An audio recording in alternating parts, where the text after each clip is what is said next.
Saint-Domingue was a French colony on the Caribbean island of Hispaniola from 1659 to 1804. The French had established themselves on the western portion of the islands of Hispaniola and Tortuga by 1659. In the Treaty of Ryswick of 1697, Spain formally recognized French control of Tortuga Island and the western third of the island of Hispaniola. In 1791, the slaves and some free people of color of Saint-Domingue began waging a rebellion against French authority. The rebels became reconciled to French rule following the abolition of slavery in the colony in 1793. Although this alienated the island's dominant slave-holding class, France controlled the entirety of Hispaniola from 1795 to 1802, when a renewed rebellion began. The last French troops withdrew from the western portion of the island in late 1803, and the colony later declared its independence as Haiti the following year. Overview: Spain controlled the entire island of Hispaniola from the 1490s until the 17th century, when French pirates began establishing bases on the western side of the island. The official name was La Española, meaning the Spanish. It was also called Santo Domingo or San Domingo.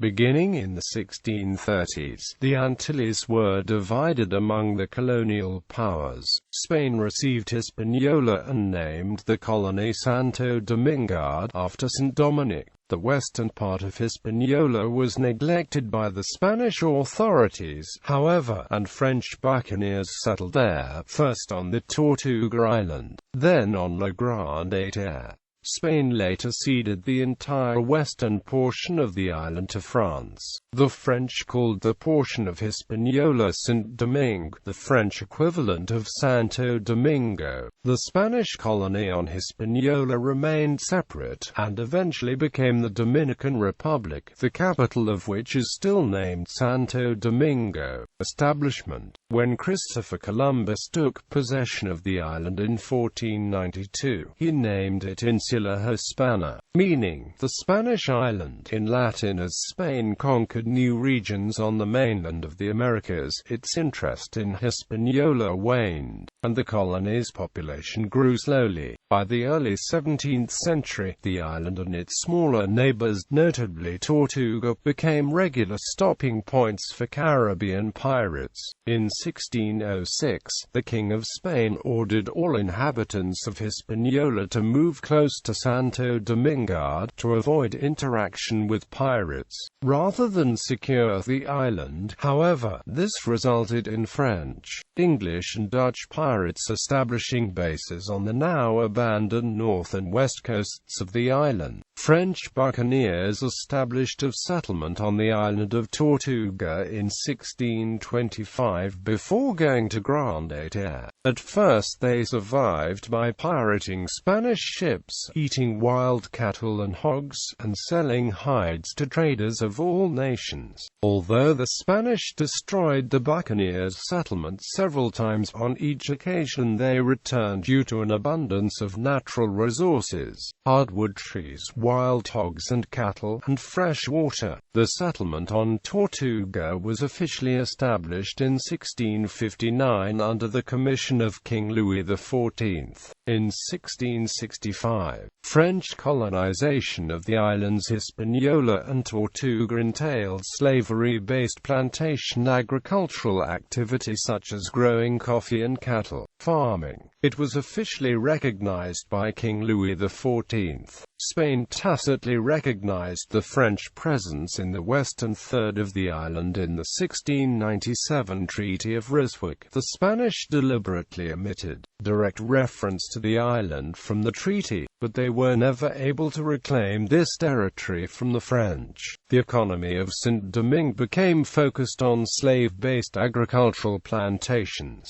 Saint-Domingue's black population quickly increased. They followed the example of neighboring Caribbean colonies in coercive treatment of the slaves. More cattle and slave agricultural holdings, coffee plantations and spice plantations were implemented, as well as fishing, cultivation of cocoa, coconuts and snuff. Saint-Domingue quickly came to overshadow the previous colony in both wealth and population. Nicknamed the Pearl of the Antilles, Saint-Domingue became the richest and most prosperous French colony in the West Indies, cementing its status as an important port in the Americas for goods and products flowing to and from France and Europe. Thus, the income and the taxes from slave-based sugar production became a major source of the French budget. Among the first buccaneers was Bertrand de Guerin, who played a big part in the settlement of Saint-Domingue. He encouraged the planting of tobacco, which turned a population of buccaneers and freebooters, who had not acquiesced to royal authority until 1660, into a sedentary population. De Guerin also attracted many colonists from Martinique and Guadeloupe, including Jean Hebert and his family, and Guillaume Barre and his family, who were driven out by the land pressure which was generated by the extension of the sugar plantations in those colonies. But in 1670, shortly after Cap Français had been established, the crisis of tobacco intervened and a great number of places were abandoned. The rows of freebooting grew bigger. Plundering raids, like those of Vera Cruz in 1683 or of Campeche in 1686, became increasingly numerous, and Jean-Baptiste Colbert, Marquis de Senlis, elder son of Jean-Baptiste Colbert and at the time Minister of the Navy, brought back some order by taking a great number of measures, including the creation of plantations of indigo and of cane sugar. The first sugar windmill was built in 1685. On the 22nd of July 1795, Spain ceded to France the remaining Spanish part of the island of Hispaniola, Santo Domingue, in the Second Treaty of Basel, ending the War of the Pyrenees. The people of the eastern part of Saint-Domingue opposed the arrangements and hostile toward the French. The islanders revolted against the new masters and a state of anarchy ensued, leading to more French troops being brought in. An early death among Europeans was very common due to diseases and conflicts. The French soldiers that Napoleon sent in 1802 to quell the revolt in Saint-Domingue were attacked by yellow fever during the Haitian Revolution, and more than half of the French army died of disease.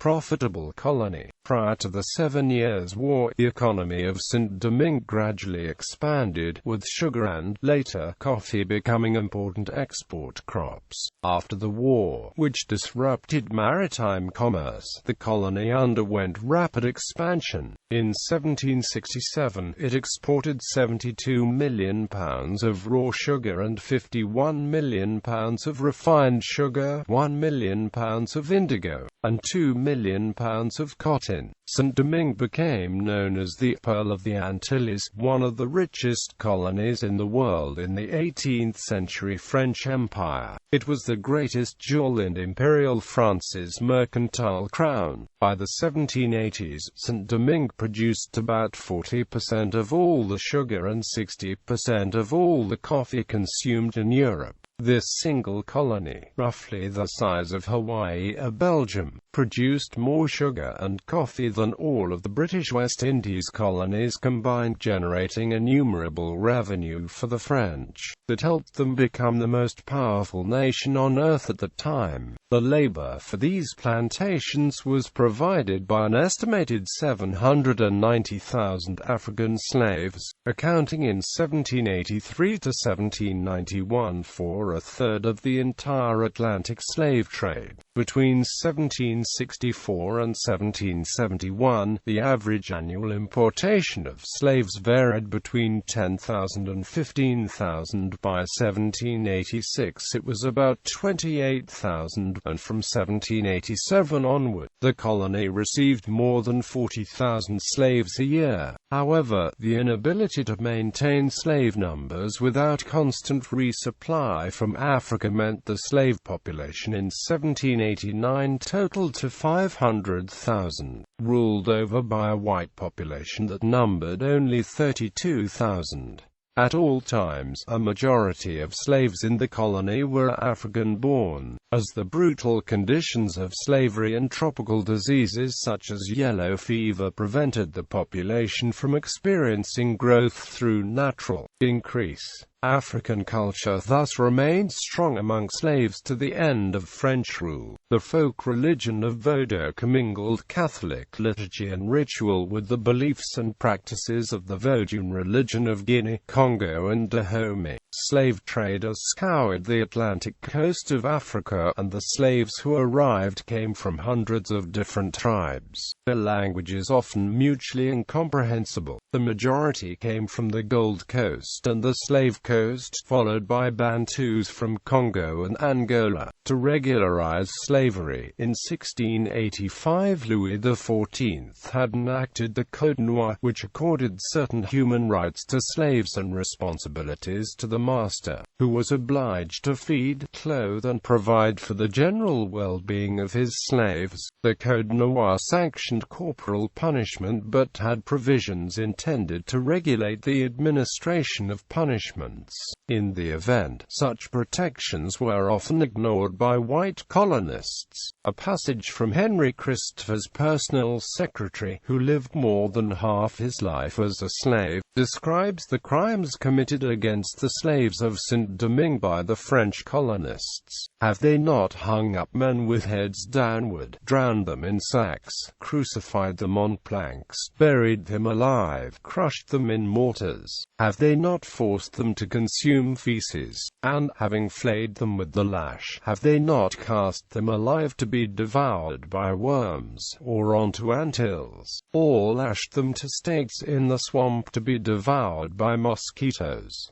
Have they not thrown them into boiling cauldrons of cane syrup? Have they not put men and women inside barrels studded with spikes and rolled them down mountainsides into the abyss?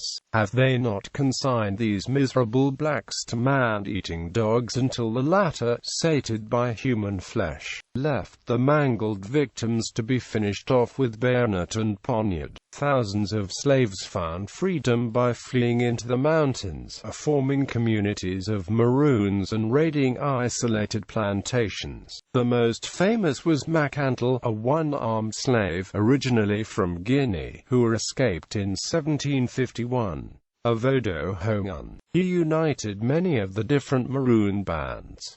For the next 6 years, he staged successful raids while evading capture by the French. He and his followers reputedly killed more than 6,000 people. He preached a radical vision of destroying white colonization in Saint-Domingue. In 1758, after a failed plot to poison the drinking water of the planters, he was captured and burned alive at the public square in Cap Français. Saint-Domingue had the largest and wealthiest free population of color in the Caribbean. They were known as the gens de couleur. The royal census of 1789 counted roughly 25,000 such persons. While many free population of color were former slaves, most members of this class were mulattoes, of mixed French, European and African ancestry. Typically, they were the descendants of the enslaved women and French colonists. As in New Orleans, a system of placage developed, in which white men had a kind of common-law marriage with slaver-free mistresses, and provided for them with a dour slavery, sometimes freedom, and often education or apprenticeships for the mixed-race children. Some such descendants of planters inherited considerable property. As the numbers grew, they were made subject to discriminatory colonial legislation. Statutes forbade gens Tacula from taking up certain professions, marrying whites, wearing European clothing, carrying swords or firearms in public, or attending social functions where whites were present. The regulations did not restrict the purchase of land, and many accumulated substantial holdings and became slave owners. By 1789, they owned 1/3 of the plantation property and 1/4 of the slaves of Saint-Domingue. Central to the rise of the gens Tacula planter class was the growing importance of coffee, which thrived on the marginal hillside plots to which they were often relegated. The largest concentration of gens Tacula was in the southern peninsula. This was the last region of the colony to be settled, owing to its distance from Atlantic shipping lanes and its formidable terrain, with the highest mountain range in the Caribbean. In the parish of Jérémie, the free population of color formed the majority of the population. Many lived in Port-au-Prince as well, which became an economic center in the south of the island.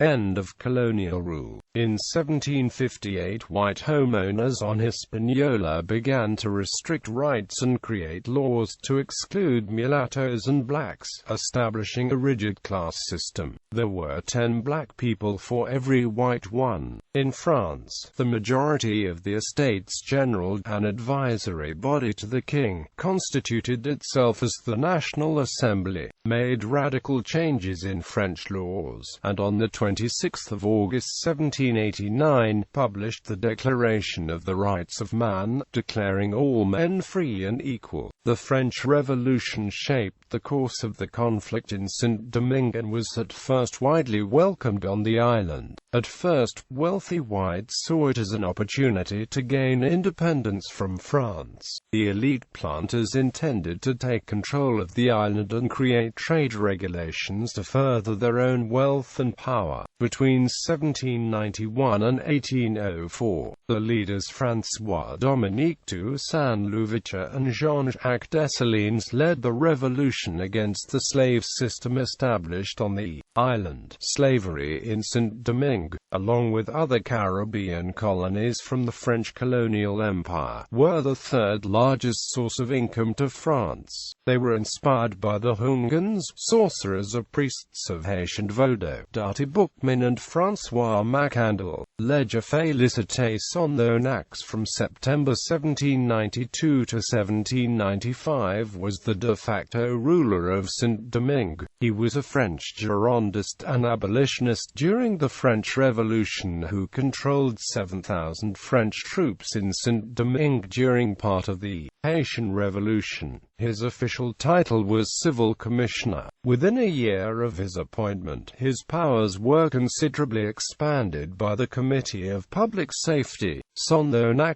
believed that Saint-Domingue's whites, most of whom were of Spanish descent, were royalist to separatist conservatives attached to independence of Spain as a way to preserve the slave plantations. He attacked the military power of the white settlers, and by doing so, he alienated the colonists from the French government. Many gens Tacula, mixed-race residents of the colony, asserted that they could form the military backbone of Saint-Domingue if they were given rights. But Saint-Domingue rejected this view as outdated in the wake of the August 1791 slave uprising. He believed that Saint-Domingue would need ex-slave soldiers among the ranks of the colonial army if it was to survive. Although he did not originally intend to free the slaves by October 1793, he ended slavery in order to maintain his own power. In 1799, the black military leader Toussaint Louverture brought under French rule a law which abolished slavery, and embarked on a program of modernization.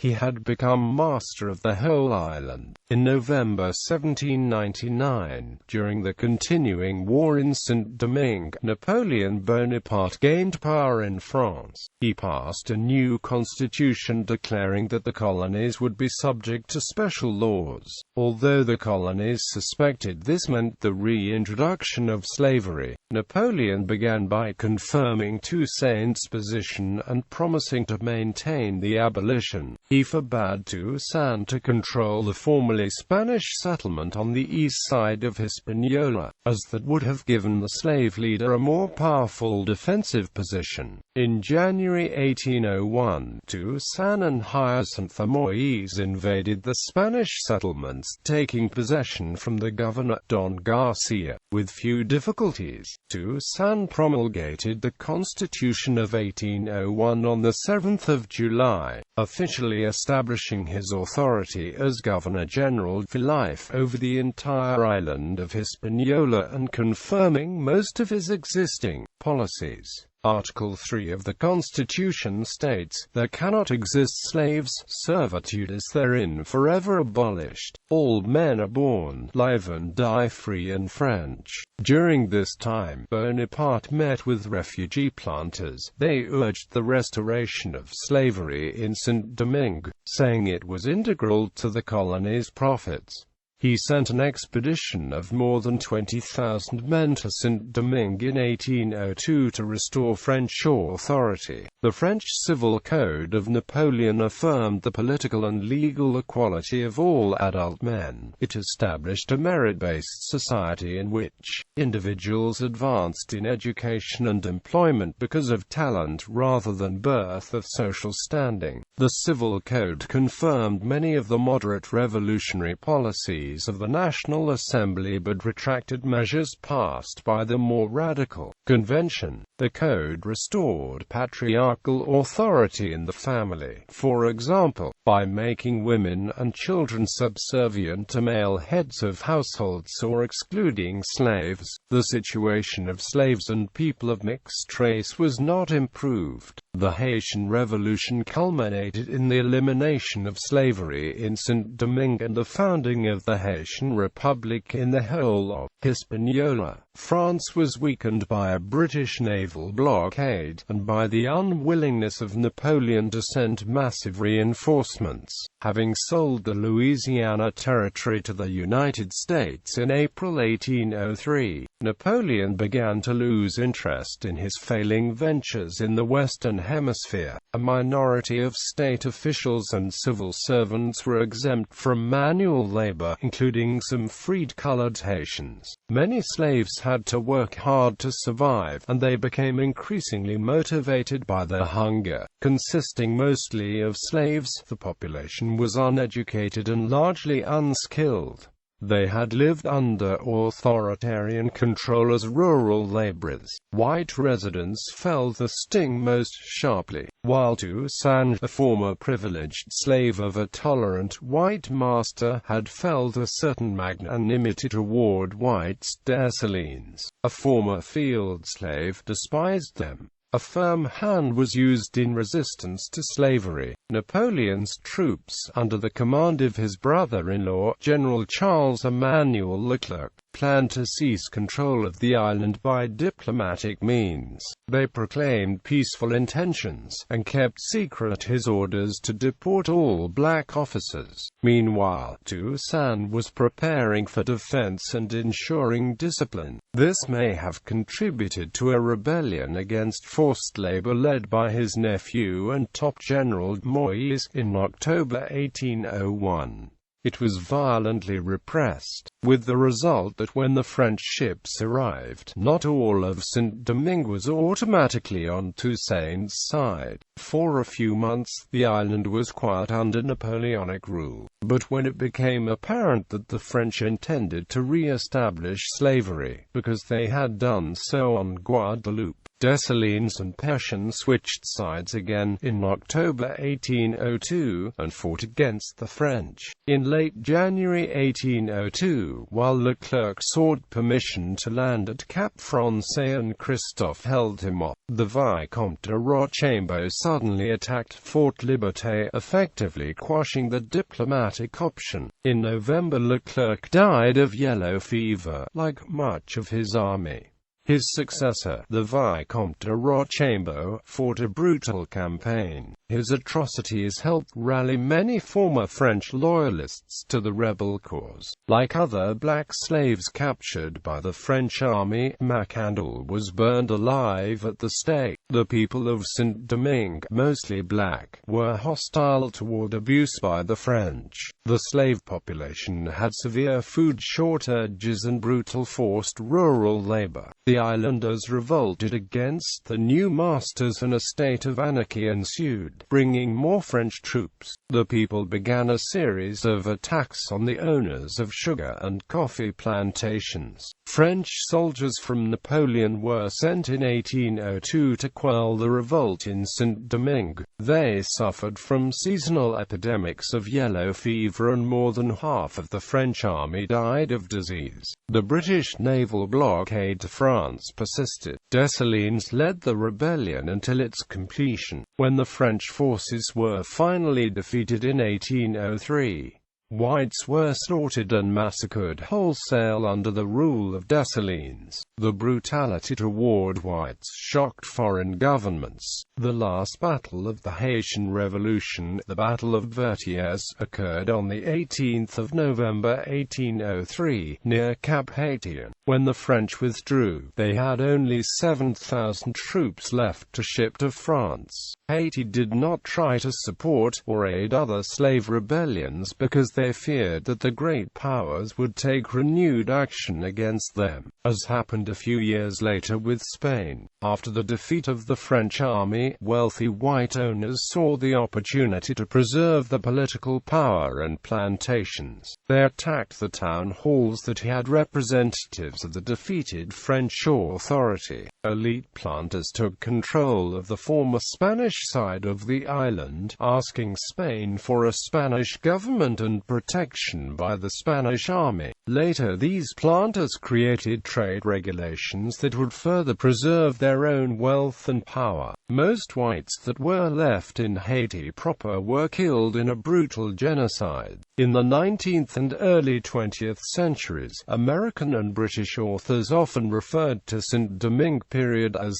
Santo Domingo or San Domingo. This led to confusion with the earlier Spanish colony, and later the contemporary Spanish colony established at Santo Domingo during the colonial period. In particular, in political debates on slavery previous to the American Civil War, San Domingo was used to express fears of Southern whites of a slave rebellion breaking out in their own region. Today, the former Spanish possession contemporary with the early period of the French colony corresponds mostly with the Dominican Republic, whose capital is Santo Domingo. The name of Saint-Domingue was changed to Haiti when Jean-Jacques Dessalines declared the independence of all Hispaniola from the French in 1804. Like the name Haiti itself, Saint-Domingue may be used to refer to all of Hispaniola, or the western part in the French colonial period, while the Spanish version Hispaniola or Santo Domingo is often used to refer to the Spanish colonial period of the Dominican nation.